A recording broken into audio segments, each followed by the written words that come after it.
Asian public से साबिर अटाला,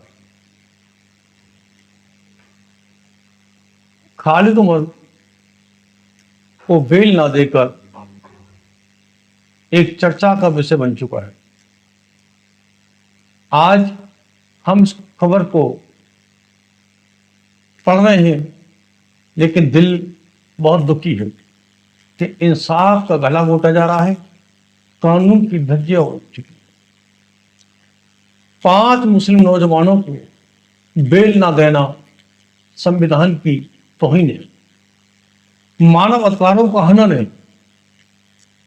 उन पर झूठे केस दर्ज किए गए थे, ये जग जाहिर है, जिनका अदालतों के पास कोई सबूत नहीं है, पुलिस के पास कोई सबूत नहीं है, बावजूद इसके बेगुनाहों को जेलों में रखा जा रहा है।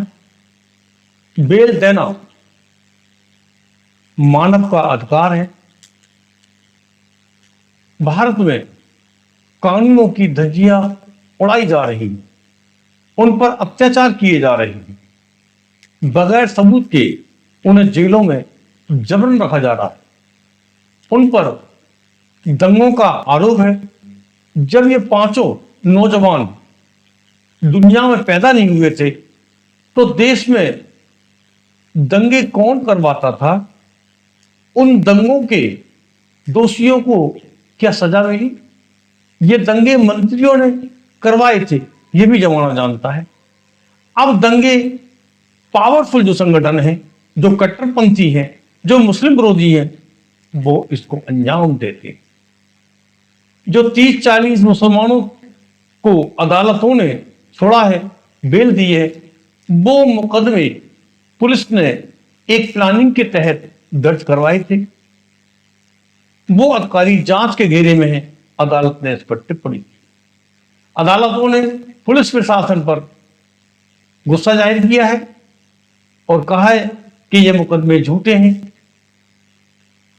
इसमें कोई भी सबूत नहीं पुलिस पेश कर पाई। इन आदेशों से भारत की छवि खराब हो रही है और पश्चिम के देशों में भारतीयों के खिलाफ नाराजगी फैल रही है। उनको पश्चिमी देशों से निकाला जा रहा है, उनके खिलाफ आंदोलन किए जा रहे हैं। आंदोलनकारियों का कहना है कि ये अत्याचारी देश के सिटीजन हैं, इन्हें भगाओ, ये हमारे देश का माहौल खराब करेंगे। पीड़ितों की पिटाई यानी मुसलमानों की पिटाई की जाती है, उन पर हमले किए जाते हैं और उनको ही जेल में डाल दिया जाता है। ये कैसा इंसाफ है? ये कैसा देश है? क्या मुसलमानों को कभी इंसाफ मिलेगा? जबकि 302 के कातिलों को बेल दी जाती है, बेल मिली है, मिल रही है, तो इन 5 को क्यों नहीं बेल दी गई? ये अभी आरोपी है, दोषी नहीं। दुनिया में भारत के प्रति क्या संदेश जाएगा? अदालतों के खिलाफ क्या माहौल बनेगा?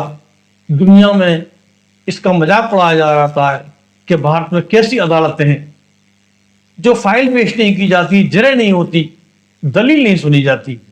ये इंसाफ नहीं, ये कानून का गला घोटा जा रहा है। हमारी इन्हीं चालाकियों की वजह से बदनामी हो रही है। हमारे विदेशों से रिश्ते खराब हो रहे हैं। ये 5 अपनी जिंदगी से हारते जा रहे हैं, मायूस हो गए हैं। खालिद ने एक चिट्ठी अपनी वालदा को भेजी थी कि हमारी जिंदगी अब छिन रही है, हम जिंदा तो हैं पर मौत से कम नहीं। हमारा गुनाह मुसलमान होना है। जहां कन्हैया कुमार को बेल दे दी गई, पर मुसलमानों की वजह से हमें बेल नहीं दी। क्या मुसलमान होना भारत में गुनाह है? जबकि सब पर एक ही गुनाह था, एक ही आरोप था। अफसोस की बात है, वकीलों को जरे करने की इजाजत क्यों नहीं दी जा रही? फाइलें पेश क्यों नहीं की जा रही? यूएपीए केस बनता नहीं है, जबकि इन पर लाद दिया गया है। अदालतों ने टिप्पणी की थी कि सरकारों ने असहमति को दबाने के लिए ये मुकदमे बनाए थे, ना कि वो दोषी थे। इन्हें साजिश के तहत फंसाया गया। ये इंसाफ के लिए कहां जाएंगे? क्रांतिकारियों की आवाज दबाई जा रही है, आंदोलन करने वालों की आवाज दबाई जा रही है। इस देश को तानाशाहों का देश कहा जा रहा है। जुल्म से लड़ने वालों की तादाद घट रही है, वो पीछे हट रहे हैं, वो खौफजदा है। सपा, बसपा, राजद, एनसीपी, कांग्रेस, कोई भी दल इनके लिए आंदोलन नहीं करता। ये सभी दल अपने को सेकुलर कहते हैं, पर इन्हें शर्म नहीं आती ये सेकुलर क्यों बनते हैं और जनतंत्र में जनता की आवाज के लिए आंदोलन नहीं करते, उनकी आवाज नहीं उठाते। अब भारतीय लोकतंत्र आखिरी सांस से गंदा है। पता नहीं इस देश में लोकतंत्र की कब हत्या हो जाए, कब यहां लोकतंत्र खत्म हो जाए। इसी दुख के साथ हम अपने इस प्रोग्राम को खत्म करने की इजाजत चाहते हैं। फिर हाजिर होंगे किसी दूसरी वीडियो के साथ।